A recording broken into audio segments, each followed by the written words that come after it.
Hey, what's going on everyone? Michael Falk with Kinetic Sports Medicine and Performance.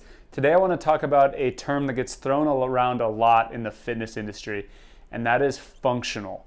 And everyone wants to say they do functional training or we need to do functional exercise in our rehab program. I personally really don't like these vague words that have no true meaning, and that is what functional is to me. So it is something that's commonly thrown around but hard to really define. And so there are a few ways that when we look at, we do want things to be functional. And what do we mean when we say functional? We're trying to talk about things that transfer. So we want to pick exercises that transfer to their sport, or we want to pick movements that transfer to your everyday life in your rehab.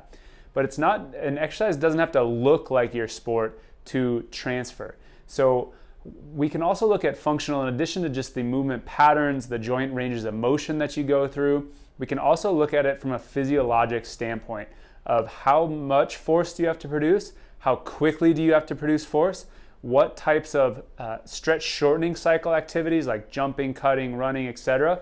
What type of conditioning do you need for your sport? So all of these physiologic principles can also make something functional for your sport. So I'll use an example of throwing a baseball, right?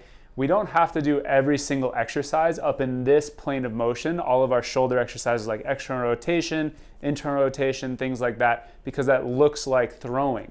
Those might be incorporated in the routine, definitely, but rather than just looking like an exercise, we might want to do something like an upper body plyometric. So it might not look like throwing, but it's going to challenge the shoulder in a similar speed of movement or higher speed like what it's going to go through during throwing. So we might be able to do some sort of fast shoulder rotation down by their side that isn't up in the throwing pattern, but it's going to be moving at the same or a similar speed to throwing. So when we start talking about functional, I always, like, a red flag goes up of, some people will say like, oh, I'm doing functional training by just standing on a Bosu ball and doing squats while I'm also holding something in my hands, and it looks fancy. It might get a lot of likes on Instagram, but it's not actually that practical to transfer from rehab or training over into your sport. So next time you start hearing functional thrown around in the fitness or rehab world, think about those three things. Are the movements patterns similar?